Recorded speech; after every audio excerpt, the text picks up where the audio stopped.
نبي كان عليه الصلاة والسلام كجو حديث خيستي من بنى مسجد لله بنى الله له بيتا في الجنة نمني مسجد ربي في جار ربي من جنة الجارة فيه.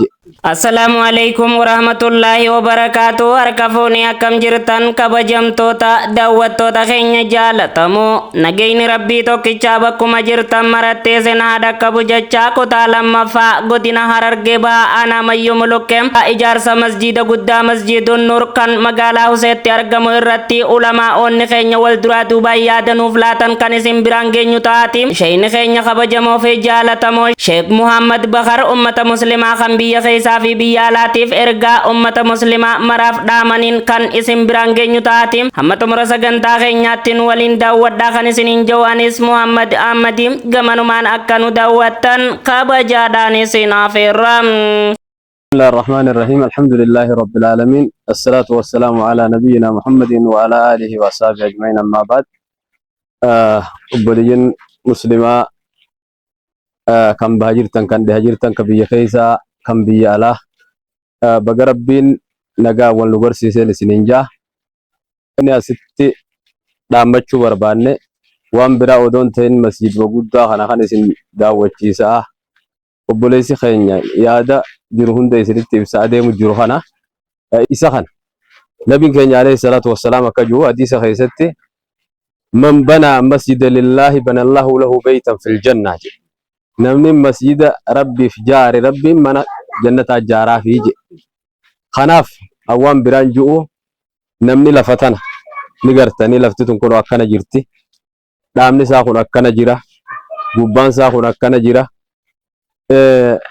وانا دادا أكما جرت هم اللتا صلاة خين يسر روبا خان خيسا أو القلفن جنة قلبي دان مسيرنون أدوك وفران الراقات ديسيس روبا وفران الراقات ديسيس أما مدورن جارم نجي من خوان الراقو ستنقبو هون الكنا استايل اللبا هون قويا استايل اللبا هون ديمي وافدا ومنين استيقو قبور راكمو بليين كيا ندور جانسانيتي بيلدار رانكا قرشيت قوراتي نمني هندير ماتي جيچو دو تقول نرانا فينا سنگي جيچو كناف أمان تنامو غرغار سخيسانيتي ومن إسلاما أكنو غرغاروتي حاجمني جرا مسينو كنو حاجمي جرا نمني جنة سنبر بعدن كربين إسيني لا فيستي كوك أبدن أكاونتي مسجد خنارت أكنو خيسن مغارب بيتين خنوان دامتشو بربادا ربين جزاء إسيني آخفلو إسين تو واحد دو أدو إرتون بربادو إجان نو أركا ربي إسينا أركو نو أركا جيشومان بربادي أنو فلتي أمنتي إسلاما.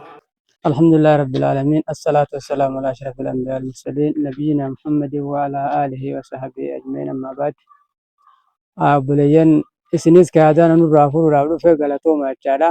Akkasumatti sheekan keenya gurguddoonis akkasuma ammaasii arma boodaas wanni masiinni barbaadu maskoota jila kana maskoota kana 22 hulaanis gara 8 geessi hulaa hara biraa baanatti argamtu wajjin inni kunis barsaa fi kuma firraa ammaa itti salaanu fanni lafaattis hin jiru roomis ni barbaada qaama isaa kan alaa fi keessaanis tolchuudha barbaada akkasitti gaa wanni inni gaafatu ammallee waan guddaadha. Ummanni keenya kan muslimaa biyya keessa jiruu fi biyya alaa jirtanis akkasitti waan rabbiin isinii laaffiseen nu gargaaraa jechuudha barbaadna. الصلاة والسلام على خاتم الأنبياء والمرسلين نبينا محمد وعلى آله وصحبه أجمعين أما بعد. وبليان كينيا كانوا دفتني شراخا أركو لقد كانوا دفتني لين جزاكم الله خيرا جنة ولما كينيا لين يحان بلبوان الإسلامات في ولما كينيا ولي قال لين يادني بكنة ترجمونا جزاكم الله خيرا. أما بودا وانتي ولد دامن أبوليان كينيا كانوا أجرتن كانوا أجيسن كان ألاف كيسا بوفدا اسنين جنة جزاكم الله خيرا بارك الله فيكم توتون أفرتم نم أفتوكت بعدا نم أفرتم فنفنا دكاجانسن نم يوان دندي سنين أكاد أمسما شيكن نافي من دبتني جت رمو يرومي ماتود يدبين هفتمال يدبين نفرين رمته ونين دام مدوان دام سا علماء دام متكن دابد أكوانتي أسيرتي إرجمتو خيسة تكاتي جتين تفاتني قدرتي جتين لكيلوتني أكادر بتاني بيجي أغرتني ولالني أغرتني خدمة أركار واني ربينجي أدورا أركار أتوش على خنافو خنوكماس كيسة أغرتن كنا akadir matan ni bu man khunni tattafate irada batu male hakkara defachu male humanaf kan kayse jirtan fi kana latis akka kawanti irratti wa rabbin isni lafise gammadada darbatani masjida khana man rabbi khana akuma shi mama kayyetti man bana baytan min buyutillahi bana Allah lahu baytan fil janna ya nabiyyin namni masjida jari rabbin nam takkarra don nofne biretti fogi jara fi fogi sanjara chuda wan dandisan akawanti irratti kadarbatan isni damna isni damanna alhamdulillah rabbil alamin المؤمن للمؤمن كالبنيان يشد بعضه بعضا يا نبي مؤمن فكجار مياتي غرين غري جبيتي وشبك بين اصابع بساولد بكجرها والجبيسنو السلام عليكم ورحمه الله وبركاته بسم الله الرحمن الرحيم الحمد لله رب العالمين الحمد لله شكرين كربيتي ان علماء تينيا وان سلاجا ان جتيتي فيتي امو امني مسلمه ككيسا في علتيس اركم نمي شهاده ولين قمنو كان قلبا ولين قمنو خاني نبي ولين قمنو كان كتابه ولين قمنو هندنو كافان غرغراتين دبتو كان شهاده في اوبلما لا اله الا الله تكنو بوته bakka jirtanitti akka qoodarraa fudhattan akkuma ulmaa'iin keenya juutti antanumaan assalaamu alaykum wa rahmatullahi wa barakatuh. Alhamdulillahi rabbil alamin assalatu wassalamu ala ashrafil anbiya'i wal mursalin nabiyyina Muhammad wa ala alihi wa sahbihi ajma'in. Assalamu alaykum wa rahmatullahi wa barakatuh. Obboleeyyan keenya gaa kabajamtoota ulamaa'ota keenyaatu haasa'ee xumuree kuni awwalan ani waan yaadni ulamaa'in janniban deemu tokkollee jalqaba irratti ummata kana adii tanarra dhaabbatanii masgida kana bu'uureessanii rabbiin isaan gargaaree xiqqoo qabaniin beelawaa agabuu bulaa ciisaa ka'aa sadarkaa kanarra warra ga'ee kana akkuma hirmaannaan jirtuu fi du'aa'iin jirtutti ummatuma kanaafuu rabbiin akka du'aa'ii kana qeebaluu annaa hadhaaf hin jaa jechuudha. Jalqabaa isa kanaan hawaasa maratti dhaama jechuudha. Alaa fi keessattis ummata kana rabbiin akka isaan gargaaru akka isaan utubuu rakkoo hamaa kana jalaa rabbiin akka isaan baasu jechuudha. Egaa rabbiitti sababa masgida kana ijaaruuti rabbiin akka isaan gargaaru anis gama kiyyaan du'aa'iin isaanii hawwa ummanni islaamallee du'aa'ii akka isaanii godhuun yaada kennuu barbaada jechuudha. Inni biraa immoo masgidni akkuma haasawu kanatti ijaaramee sadarkaa kanarra yoo ga'ellee wanti isa hafe kana caala jechuudha. Wanni isa hafe isa kana caala hojiin ganaa inni kun barbaadu ummanni kun qabeenya kennuu bira kutaniiti nama waan kennu dhabee lubbuu isaa kennee jira biyya tana keessa. Hanqa masgidni kun xumuramutti hanqa inni jiru an tola oolaadha isa kanaan wajjin hojjedha jee warreef kennellee ni jira. Kanaafillee rabbi rahmata haa godhuu fi keessattillee warra ibaadaa godhu hawaasa kanallee rabbi haa godhu jechuudha.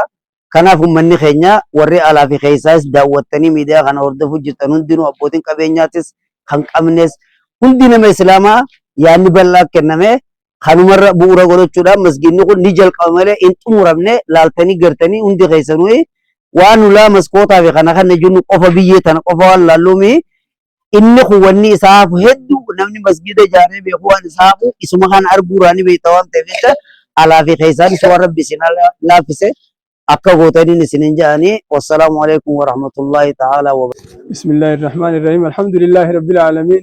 Wa sallallahu wa sallama ala nabiyyihil amin wa alihi at-tayyibin at-tahirin amma ba'd. Assalamu alaykum wa rahmatullahi wa barakatuh.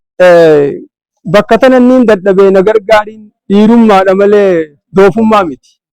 Doofummaa miti maasha Allah. Isinis obboleewwan keenya biyya tana keessa jirtanii fi biyya alaa jirtan hundi keessanuu akkuma ulamaa'in keenya isinit dhaamanitti waan kana har'aan tana hanga rabbi isinii laaffiseen bira dhaabbatuudha kabajaa fi ulfinaan isinirra barbaanna galatoomaa rabbi isinaa barakachiisu. Bismillahir Rahmanir Rahim. Alhamdulillahi Rabbil Alamin. Assalatu wassalamu ala Rasulillahi sallallahu alayhi wa sallam. Wa ba'd. Duraan dursee daawwattoota keenya kafooddaa kanaan nu daawwachaa jirtan kan biyya keessa biyya alaa jirtan assalaamu alaykum wa rahmatullahi wa barakaatuh isin jechuu barbaada.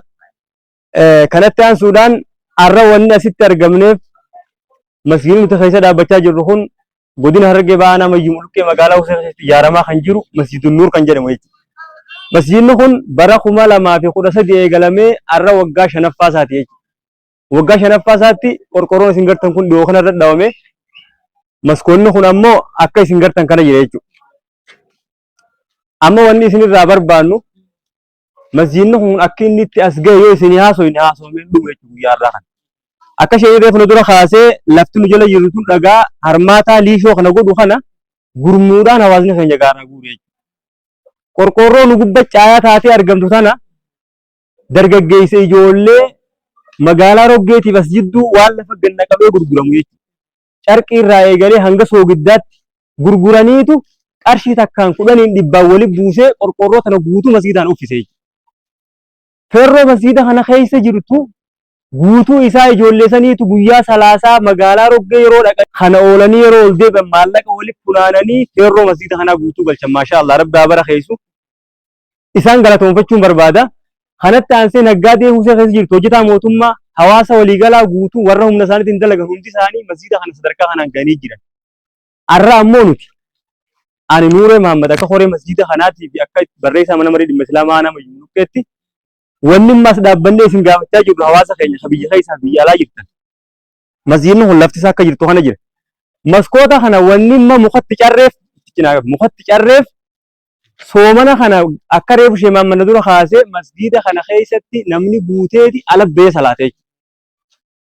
Sababa kanaaf jecha amma lafuma tanarratti namni miinxaafa isaa waan qabu fidatee haa salaatu jenneeti akka saree fi wanni adda addaan seenne muka kanaan carree hawaasa itti ol baasuuf guyyaa kaleelaa xaragaa ollee. Amma nuti namni rabbiin laaffisee ka jannata barbaadu ka rabbii fi guyyaa qiyaamaatti amanee jiru masjiida kana asiin booda nu bira dhaabbata. Asiin booda waan jiru nu gargaartanii maskootaa fi ulaa kanatti naquu afata isaa danda'u indoom hanga ruumii hanga minaaraatti waan baay'ee waan nu barbaachisuuf jecha akkaawuntii fuula kanarratti isinii barreessinu irratti waan dandeettii teessanii xiqqoo jettanii tuffatinaa guddoo jettanii hin sodaatinaa akka nu deeggartanii masjiida kana wajjin xumurru maqaa rabbiitii fi maqaa ulamaa fi horee masjiida aanaa Mulqee magaalaa Husee masjiidul Nuur kanaan isin gaafannaa jechuu barbaadeeti. Wabillahi tawfiq. Wassalaamu alaikum warahmatullahi wabarakatuh. Egaa kabajamtoota daawwattoota keenya jaalatamoo ergaa ulamaa'onni keenya wal duraa duubaan dhaammatan kanagaa namni rabbii tokkichaa fi guyyaa qiyaamaatti amantan hundi keessanuu hojiirra oolchitanii akkaawuntii arma jalatti barreessine kana irratti akka baankii Khaaliqaa keessa kaayyattan maqaa rabbiitiin isin gaafanna. Kutaa lammaffaan masjiida kanaa kan hanga ammaatti daawwattan kana tureetiin qopheessee dhiyeessuudhaan hanka isinii waliin ture Muhammad Ahmadi. Torban yoo rabbi jee qophii wal fakkaataa biraatiin hanga walitti deebinutti arraaf gama kiyyaan nagayaatti. Siyaa ga'u ergaan koo hunda hilmaan namaa.